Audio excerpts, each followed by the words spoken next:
ವಿದ್ಮಹೇ ವೈದ್ಯರಾಜಾಯ ಧೀಮಹಿ ತನ್ನೋ ಧನ್ವಂತರಿ ಪ್ರಚೋದಯಾತ್. ರಾಗಾದಿರೋಗಾನ್ ಸತತಾನ್ ಶಕ್ತಾನ್ ಅಶೇಷಕಾಯ ಪ್ರಸ್ತುತಾನ್ ಅಶೇಷಾನ್ ಔತ್ಸುಕ್ಯ ಮೋಹ ರತಿದಾನ್ ಜಗಾನ್ ಯೋ ಅಪೂರ್ವ ವೈದ್ಯಾಯ ನಮೋಸ್ತು ತಸ್ಮೈ.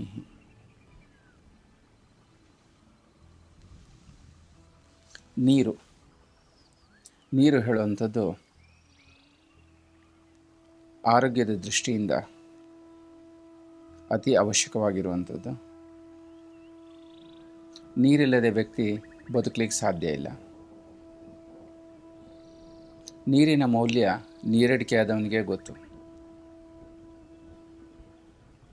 ನೀರನ್ನು ಜೀವನ ಅಂತೇಳಿ ಕರೆದಿದ್ದಾರೆ.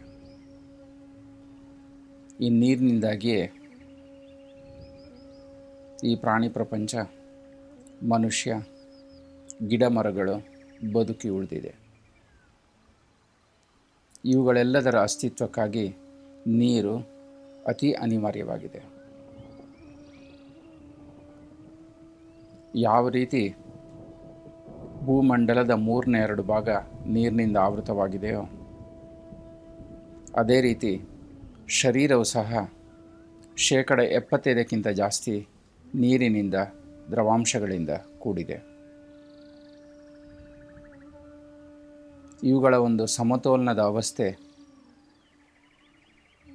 ಭೂಮಂಡಲದ ಅಸ್ತಿತ್ವಕ್ಕೆ ಯಾವ ರೀತಿ ಅವಶ್ಯಕತೆಯೋ, ಶರೀರದಲ್ಲಿರುವ 75% ಜಾಸ್ತಿ ಇರುವಂತಹ ನೀರಿನಂಶ, ದ್ರವಾಂಶವು ಸಹ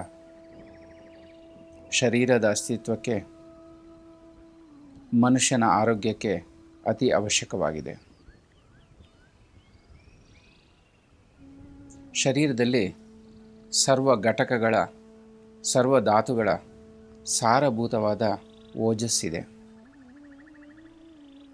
ಈ ಓಜಸ್ಸು ಹೇಳುವಂಥದ್ದು ಒಬ್ಬ ವ್ಯಕ್ತಿಯ ಆರೋಗ್ಯವನ್ನು ಸೂಚಿಸುವಂಥದ್ದು. ಆ ವ್ಯಕ್ತಿಯು ಪ್ರಸನ್ನತೆಯಿಂದ ಕೂಡಿರ್ತಾನೆ. ಶರೀರದ ಬೆಳವಣಿಗೆ ತುಂಬ ಚೆನ್ನಾಗಿರ್ತದೆ. ಎಲ್ಲ ಜ್ಞಾನೇಂದ್ರಿಯಗಳು, ಕರ್ಮೇಂದ್ರಿಯಗಳು ಚೆನ್ನಾಗಿ ಕೆಲಸವನ್ನು ಮಾಡ್ತಾ ಇರ್ತದೆ. ಇವುಗಳೆಲ್ಲದರ ಒಂದು ಶ್ರೇಷ್ಠವಾದ ಅಸ್ತಿತ್ವಕ್ಕೆ ಈ ನೀರು ಹೇಳುವಂಥದ್ದು ಅನಿವಾರ್ಯವಾಗಿದೆ.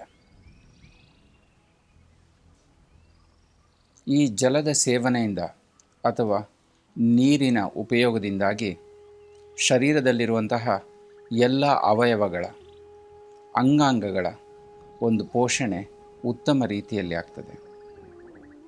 ಶರೀರಕ್ಕೆ ಪುಷ್ಟಿಯನ್ನು ನೀಡ್ತದೆ. ನೀರಿಲ್ಲದೆ ಯಾವುದೇ ರೀತಿಯಾದಂತಹ ಶರೀರ ಪೋಷಣೆಯು ಸರಿಯಾಗಿ ಆಗೋದಿಲ್ಲ. ದಣಿವಾದಾಗ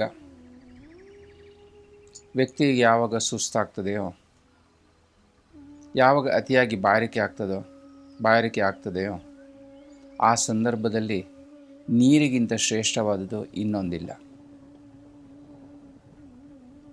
ಆ ಸಮಯದಲ್ಲಿ ನೀರು ಅಮೃತದಂತೆ ಆ ವ್ಯಕ್ತಿಗೆ ಕೆಲಸವನ್ನು ಮಾಡ್ತದೆ. ವ್ಯಕ್ತಿಗೆ ತೃಪ್ತಿಯನ್ನು ನೀಡಲಿಕ್ಕೆ, ಒಂದು ಸಂತೋಷವನ್ನು ನೀಡಲಿಕ್ಕೆ ನೀರಿನ ಸೇವನೆ ಅತಿ ಅವಶ್ಯಕವಾಗಿದೆ. ಜಲ ಅಥವಾ ನೀರು ಹೇಳುವಂಥದ್ದು ಹೃದಯವಾಗಿದೆ. ಹೃದಯ ಅಂತ ಹೇಳಿದರೆ ಯಾವ ಆಹಾರ ಪದಾರ್ಥಗಳು, ಯಾವುದೇ ಘನ ಆಹಾರ ಪದಾರ್ಥಗಳು ಅಥವಾ ದ್ರವ ಆಹಾರ ಪದಾರ್ಥಗಳು ಸೇವನೆ ಮಾಡಿದಾಗ ಹೃದಯದ ಕಾರ್ಯಚಟುವಟಿಕೆಗಳಿಗೆ, ಹೃದಯದ ಕಾರ್ಯಕ್ಷಮತೆಗೆ ಪೂರಕವಾಗಿ ಕೆಲಸವನ್ನು ಮಾಡುವಂಥದ್ದು. ಈ ನೀರಿನ ಸೇವನೆ ಹೇಳುವಂಥದ್ದು ಸಹ ಹೃದಯವಾಗಿ ಕೆಲಸ ಮಾಡ್ತದೆ. ಜಲ ಸೇವನೆಯಿಂದ ಅಥವಾ ನೀರಿನ ಸೇವನೆಯಿಂದ ಒಂದು ಮನಸ್ಸಿಗೆ ಸಂತೋಷ ಸಹ ಸಿಗ್ತದೆ. ಮನಸ್ಸಿನ ಆರೋಗ್ಯಕ್ಕಾಗಿ ಸಹ ದಿನನಿತ್ಯದ ಆಹಾರದಲ್ಲಿ ಸಾಕಷ್ಟು ಪ್ರಮಾಣದಲ್ಲಿ ನೀರನ್ನು ಸೇವಿಸಬೇಕು.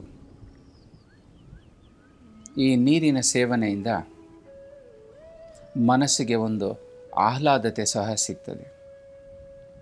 ಮನಸ್ಸು ಉತ್ತಮ ರೀತಿಯಲ್ಲಿ ಕೆಲಸ ಮಾಡಲಿಕ್ಕೆ, ತನ್ನ ಚಟುವಟಿಕೆಗಳಲ್ಲಿ ಭಾಗಿಯಾಗಲಿಕ್ಕೆ ಒಂದು ಹುರುಪನ್ನು ನೀಡುವಂಥದ್ದಾಗಿದೆ. ಹೀಗಾಗಿ ನಾವು ದಿನನಿತ್ಯ ಸೇವಿಸುವಂತಹ, ಉಪಯೋಗಿಸುವಂತಹ ನೀರು ಆರೋಗ್ಯದ ದೃಷ್ಟಿಯಿಂದ ಅಮೃತ ಸಮಾನವಾಗಿದೆ.